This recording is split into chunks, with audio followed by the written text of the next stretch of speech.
La noticia fue un mazazo, de esas que paralizan un país entero. La estrella de la música, Jason Jiménez, en la cima de su carrera, fallecía en un accidente de avión. Pero los documentos que tenemos sobre la mesa no cuentan solo la crónica de una tragedia. Cuentan la historia de la increíble y compleja maquinaria que se pone en marcha en el minuto 1 tras la muerte de un ídolo. Totalmente. Es casi como ver el desmontaje y la reconstrucción de un mito en tiempo real. Y los papeles que manejamos nos permiten analizarlo desde 4 ángulos muy distintos que se han abierto, simultáneamente. ¿Cuáles serían esos ángulos? Pues mira, por un lado está la pura investigación técnica del siniestro, los hierros, el motor.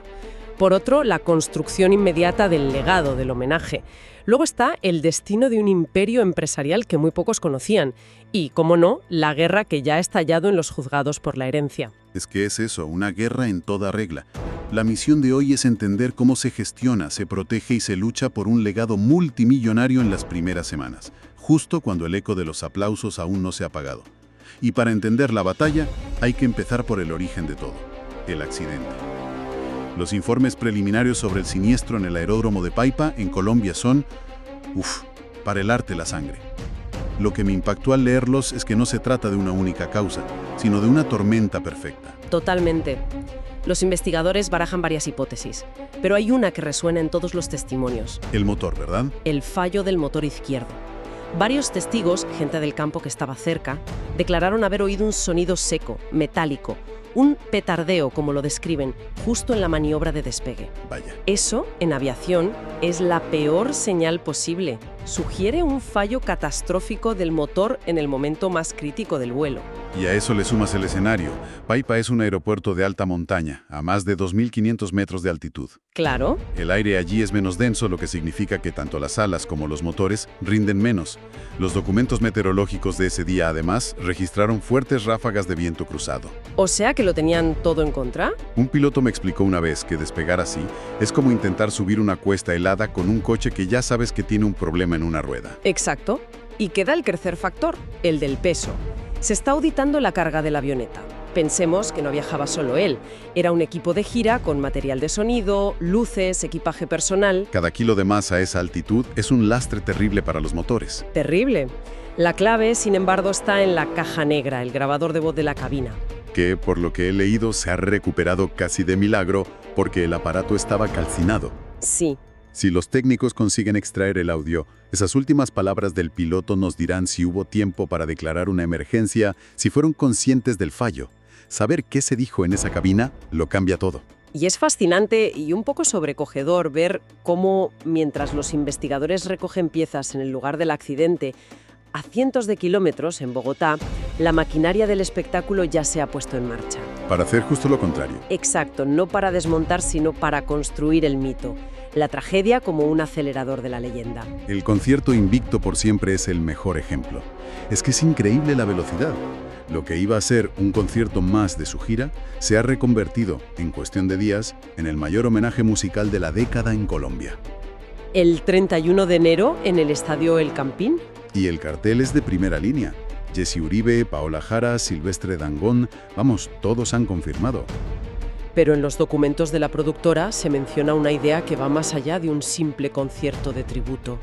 Es algo que busca crear un momento icónico, una imagen para la historia. Sí, es la comidilla de toda la industria. Se está trabajando en una proyección holográfica en 3D para el gran final. ¿Un holograma? Sí. La idea es que una imagen de Jason aparezca en el escenario para que todo el estadio cante con él aventurero por última vez. Cuando lo leí, se me pusieron los pelos de punta. Es potentísimo, casi una resurrección mediática. Lo es. Y es una jugada maestra, a nivel emocional. Pero si miramos la letra pequeña, también es una jugada estratégica. La familia ha anunciado que el 100% de los beneficios irá a 2 causas. Ajá. Una, para la educación de los hijos de los otros 5 miembros del equipo que fallecieron con él. Y la otra, para crear una fundación de ayuda a familias de músicos sin recursos. Es decir, que desde el primer momento el duelo se asocia a la filantropía. Se está construyendo una narrativa póstuma muy concreta, la del artista generoso. Exactamente. Se blinda la imagen. Y esa misma estrategia se aplica al otro gran movimiento, el álbum póstumo, Se va a llamar Destino y se lanzará el 26 de julio, el día que habría cumplido 35 años. La simbología es total. Y aquí hay un detalle que parece sacado del guión de una película. El single principal, una balada que dejó grabada, por lo visto, habla de tener que despedirse de la gente que quieres antes de tiempo. Madre mía, qué coincidencia. Es una de esas coincidencias trágicas que, comercialmente, valen oro. Sin duda. La discográfica va a usar esa carga emocional para convertir el lanzamiento en un evento nacional. Pero esa carga emocional se queda corta cuando miras los documentos y descubres que la música era casi la punta del iceberg. Sí. El verdadero imperio y, por tanto, el verdadero conflicto estaba en otro sitio. Es que esto es lo que más me sorprendió al revisar los archivos. Uno piensa en un cantante y se imagina derechos de autor, giras, pero Jason Jiménez era un empresario hecho y derecho. Tenía montado un conglomerado que no tenía nada que ver con la música. Para nada. Hablamos de 3 empresas muy potentes. Jiménez Logística, una flota de camiones para transporte de carga pesada. Inmobiliaria J10, dedicada a la construcción de viviendas de protección oficial. Y La Cumbre Producciones, que sí organizaba sus conciertos, pero también los de otros muchos artistas. Esto lo cambia todo. No es lo mismo heredar las regalías de unas canciones que heredar una flota de tráileres, grúas de construcción y contratos de eventos. La complejidad es 1000 veces mayor. Y además estaba su gran pasión, que también era un negocio. Los caballos de paso fino. En sus notas personales hay una frase que repetía como un mantra: el que no compra tierra no tiene nada. Vaya. Esto nos dibuja un perfil muy distinto al del artista bohemio. Era un hombre con los pies en la tierra, literalmente. Confiaba en los negocios tangibles, ladrillos, camiones y caballos. Y al parecer, ya hay un plan de contingencia para este imperio. Según los documentos, la gestión del día a día de las empresas pasará a su hermano, que ya era su mano derecha, y a un núcleo de socios de confianza. Al menos, de momento. Sí, pero más allá de la gestión empresarial, hay un movimiento para controlar el legado personal, el relato de sus orígenes. Y es una idea muy potente. Sí, la propuesta del Ayuntamiento de Manzanares, su pueblo natal en la región de Caldas, para convertir su casa de la infancia en un museo. Es fascinante. ¿Qué quieren exponer ahí? Pues sus primeros trajes, sus discos de oro, los premios y hasta la bicicleta con la que repartía fruta en el mercado antes de ser famoso. Es una forma de fijar la narrativa del hombre hecho a sí mismo, de construir el mito desde la humildad, desde el origen. Un relato muy necesario para contrarrestar la tormenta que, como sabían, se iba a desatar en los tribunales. Y hablando de tormentas, vamos a los números. La valoración inicial del patrimonio que consta en los informes legales supera los 15 millones de dólares. ¿15 millones? Y sobre el papel, todo parecía atado y bien atado, con un testamento. El 50% para su mujer, Sonia Restrepo, por la sociedad de gananciales, y el otro 50% para sus 3 hijas en un fideicomiso. Parecía un plan sin fisuras. Parecía. Pero un patrimonio de ese calibre, con tantos activos diferentes, es como un imán para los conflictos. Y los problemas no solo han aparecido, sino que algunos son, digamos que son increíblemente peculiares. Cuando leí lo de la servilleta tuve que parar un momento. ¿De verdad hacer ese mundo un negocio de miles de euros se cierra así, como si pidieras un café? Me parece alucinante. Hablemos de la disputa por el semen de campeón. Es que es espectacular. El material genético de sus caballos estrella, ejemplares como Vencedor o El Rey, es un activo liquidísimo y muy valioso. Una sola dosis para inseminación artificial puede valer miles de euros. Madre mía. Pues bien, ya se ha presentado en el juzgado un socio reclamando la propiedad de una parte de ese banco genético equino. ¿Y la prueba que presenta es una servilleta de bar firmada? Exacto. Un supuesto acuerdo firmado en una servilleta. Por lo visto, en el mundo de los tratos de caballos, este tipo de acuerdos verbales, sellados con una firma rápida, son habituales. Pero claro, su validez legal es como mínimo muy discutible. Es un lío tremendo. Vale, lo del socio y la servilleta es increíble, pero en los papeles vi algo que, aunque más predecible, me pareció que estaba gestionado con una frialdad casi militar.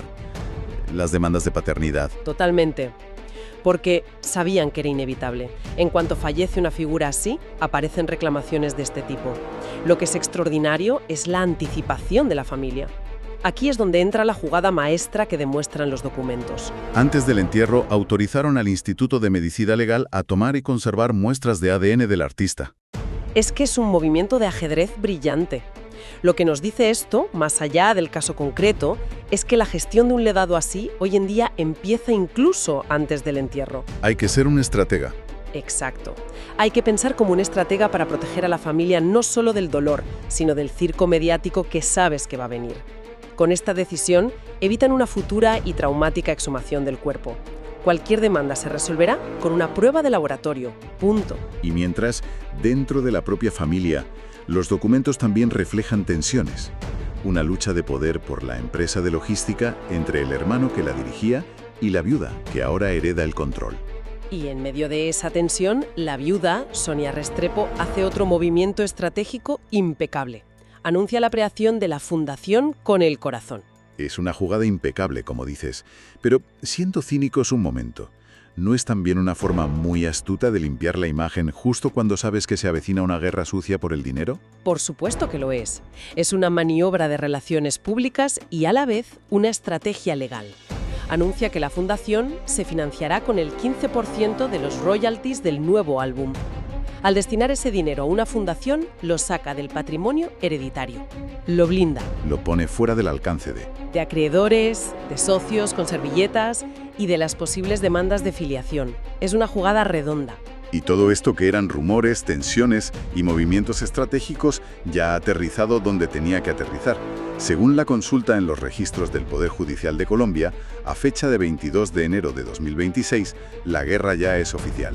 Ya hay demandas presentadas, se acabaron las especulaciones.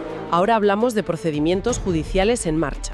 Para que quien nos escucha lo entienda bien, podemos dividir la batalla legal en 3 frentes muy claros que ya están abiertos. El primero es el caso principal, el que lo engloba todo, ¿verdad? Eso es el proceso de sucesión, lo que aquí en España llamaríamos la declaración de herederos y el reparto de la herencia.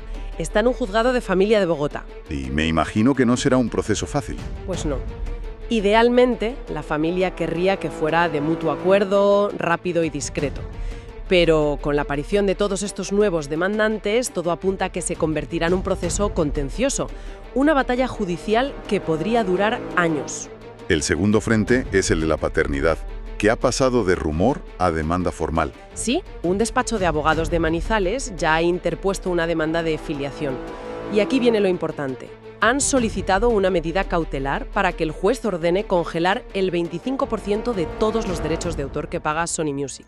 O sea que si el juez acepta esa medida, una cuarta parte de todo el dinero que genera su música se queda en una cuenta del juzgado, parada. Exactamente. Quedaría bloqueado hasta que las pruebas de ADN determinen si la reclamación es legítima o no. Para la familia sería un golpe financiero importante. Y el tercer proceso judicial, claro, es el de los caballos. La servilleta ha llegado ante un juez. Y con mucha fuerza. Es un proceso ejecutivo, muy rápido, de un empresario del sector que exige la entrega de 3 embriones ya fecundados del caballo vencedor. No solo presenta la servilleta, sino también transferencias bancarias que según él prueban que pagó por ellos. ¿Y qué ha dicho el juez? De momento ya ha tomado una primera decisión. Ha prohibido que se mueva ningún ejemplar del criadero. Y para complicarlo todo aún más, entra en juego la Hacienda colombiana, la DIAN. Claro. Como es habitual en estos casos, han iniciado una auditoría fiscal a fondo de sus empresas. Es un procedimiento estándar cuando fallece un gran contribuyente. Quieren asegurarse de que todos los impuestos están en orden. Pero en la práctica eso paraliza todo, ¿no? En la práctica, significa que el traspaso de la flota de camiones, de los inmuebles, de todo, puede quedar paralizado durante meses hasta que Hacienda dé su visto bueno. Ante este panorama, con frentes abiertos por todas partes, ¿cuál es la estrategia de la familia? Sus abogados, un equipo legal de primer nivel, ya han contraatacado. Según los escritos, van a intentar centralizar todos los casos en Bogotá. Y, para evitar que se congelen los ingresos, ofrecerán al juez constituir una caución, una especie de aval, que garantice el pago de esa posible reclamación. Para que les permita seguir cobrando los royalties. Exacto, para cubrir los gastos de la familia y las hijas. Con todo este lío judicial, hay una pregunta que se harán miles de fans. ¿Corre peligro el concierto homenaje del 31 de enero? Y la respuesta, según la documentación, es un no rotundo. El homenaje está blindado. Y la razón es clave. El concierto no lo organiza la herencia de Jason Jiménez, sino una productora externa. Ah, claro. Los ingresos por la venta de entradas pertenecen a esa productora, por lo que ningún acreedor ni demandante puede embargar ese dinero. Está en una caja fuerte legal completamente al margen de la disputa familiar. Es increíble el viaje que hemos hecho. De los restos de un avión en una montaña a un homenaje multitudinario con hologramas y sin darnos un respiro a una guerra judicial por un imperio de camiones, casas y hasta material genético de caballos. Lo fascinante es precisamente esa tensión, ese contraste brutal entre dos realidades. Por un lado, la construcción de la imagen pública, la viuda desconsolada, el macroconcierto benéfico, la fundación, un relato perfectamente pulido. ¿Y por otro? Y por otro, la cruda realidad de los despachos de abogados, donde se pelea con uñas y dientes por cada euro, por cada contrato, por cada embrión. Los documentos que hemos analizado detallan los planes para ese museo, para esa fundación. Todo está diseñado para esculpir el recuerdo que el público tendrá de Jason Jiménez. Y eso me deja con una última pregunta en el aire. Cuando un ídolo tan querido desaparece, ¿quién tiene realmente el poder de escribir su historia final? ¿Su familia con sus estrategias? ¿Sus fans con su devoción? ¿Sus socios con sus servilletas? ¿O son los tribunales con sus sentencias los que acaban dictando qué parte de la historia fue legado y qué parte fue simplemente una fortuna a repartir?